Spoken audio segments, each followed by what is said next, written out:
3 moderne Spiele, welche für den guten alten Game Boy Advance erschienen sind, werde ich euch vorstellen. Diese sogenannten Homebrews werden von Indie-Developern erstellt und haben keine kommerziellen Ziele. Von Fans für Fans.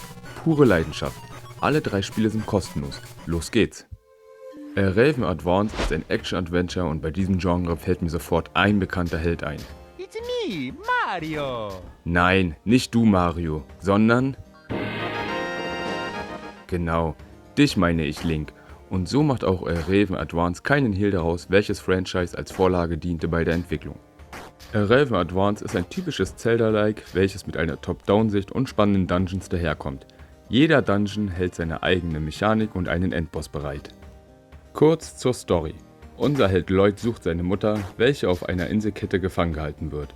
Ein magischer Schlaf ist ihr Gefängnis und der junge Abenteurer muss 3 magische Steine finden. Natürlich sind sie in je einem der einzigartigen Dungeons versteckt. Während seiner Reise über das Archipel, wie in The Legend of Zelda und anderen Genrevertretern, erkundet Lloyd nicht nur düstere Dungeons, sondern auch Höhlen, Wälder und Städte mit redseligen NPCs. Dabei gibt es auch Rätsel, Puzzle und Geheimnisse zu lösen und zu erkunden.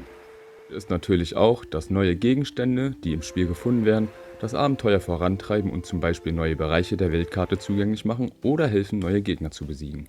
So lohnt es sich auch, bereits bekannte Höhlen und Wälder erneut zu besuchen, um Areale zu betreten, die einem vorher verschlossen waren. Interessant fand ich auch die Umsetzung der Open World. Dungeons, Städte, Wälder etc. sind nicht genretypisch miteinander verbunden, sondern durch eine Oberwelt, wie man es von alten JRPGs wie zum Beispiel Final Fantasy kennt. Neben der Hauptstory kann man auch eine Nebenstory verfolgen und das lohnt sich wirklich, denn neben der spannenden Hintergrundgeschichte zum Archipel schaltet die Erfüllung der Nebenquest auch ein Secret Ending frei. Mein Fazit: Raven Advance ist ein liebevoll gestaltetes Spiel, das Fans von klassischen Zelda-Titeln begeistern dürfte. Die Spielzeit beträgt ca. 2 bis 4 Stunden. Die 16-Bit-Grafik sieht fantastisch aus und auch die Steuerung geht leicht von der Hand. Zumindest wenn man auf Original-Hardware spielt oder mit einem Controller.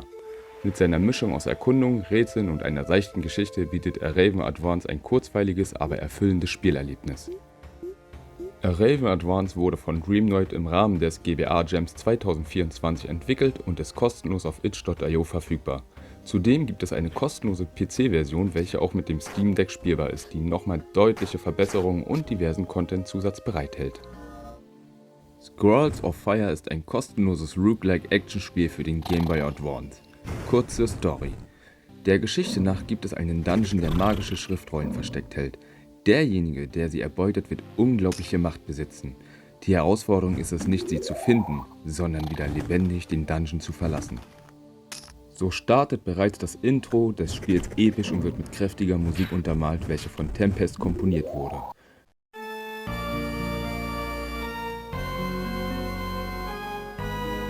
Scrolls of Fire bietet 2 Ebenen mit unterschiedlichen Monstern und Bossen. Das Schöne ist, dass diese Monster all ihre eigenen Bewegungsmuster haben und somit den Spieler ordentlich fordern, da sie immer in Wellen und Horden kommen. Wenn der Spieler einen Raum betritt, schließen sich alle Türen. Welle für Welle müssen die Monster erledigt werden, damit sich die Türen wieder öffnen und der Spieler den nächsten Raum betreten kann. Das Spiel besitzt den sogenannten Permadeath. Bei jedem Tod beginnt das Spiel von vorn, was strategisches Vorgehen erfordert.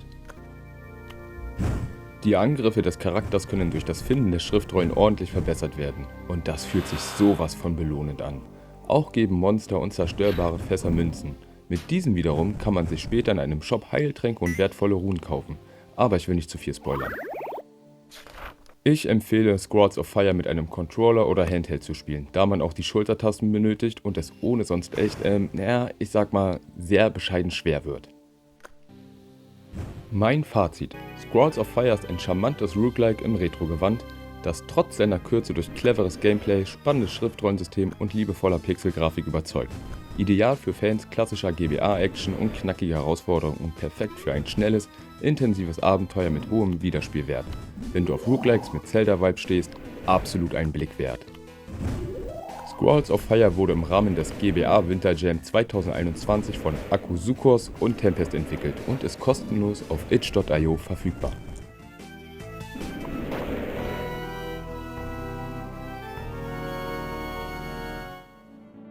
Wenn mich eine Spielereihe viel Lebenszeit gekostet hat, dann ist es definitiv SimCity. Vor allem die SNES-Version haben meine Kindheit geprägt und den Weg zu meiner Liebe der Städtebausimulation geebnet. Und dann dachte ich mir, wie geil, gibt es ja wirklich. Oh, übrigens, was euch nicht viel Zeit kostet, ist der Klick auf den Button fürs Abonnieren. Wie auch immer, wer also eine seichte Städtebausimulation für unterwegs auf seinem Game Boy Advance benötigt, wird um Micro City Advance nicht herumkommen. In Micro City Advance übernehmen wir, wer hätte es gedacht, die Rolle des Bürgermeisters und errichten eine funktionierende Stadt. Wir planen die Zonen, pflastern die Gegend mit Straßen zu oder verlegen Gleise. Um die Infrastruktur muss sich natürlich auch gekümmert werden. Kraftwerk, Stromleitungen, Polizei, Feuerwehr oder, Achtung, Geheimtipp, damit auch die Wohngebiete gut wachsen, errichten wir Schulen und Krankenhäuser. Aber auch Gebäude wie Flughafen, Frachthafen, Parks oder Stadien fürs Volk dürfen errichtet werden. Brot und Spiele und so. Neben dem Bauen der eigenen Stadt gibt es auch 6 Städte, die man aus den Szenarien laden und weiterbauen kann. Ob alles halbwegs läuft, können wir mit Hilfe der Minimap ablesen, die verschiedene Ebenen bietet, um zum Beispiel die Verschmutzung oder die Zufriedenheit der Bürger abzulesen. Mein Fazit: Ich habe ewig nach einer Städtebausimulation gesucht, die mir das alte und schöne SimCity-Gefühl meiner Kindheit wiedergibt. Micro Advance hat das definitiv geschafft. Die Pixelart und die entspannte Musik sowie das seichte Gameplay katapultieren mich direkt zurück in die 90er. Wer wie ich mit den alten SimCity-Teilen groß geworden ist, für den ist Micro City Advance ein Muss und ich kann es nur empfehlen.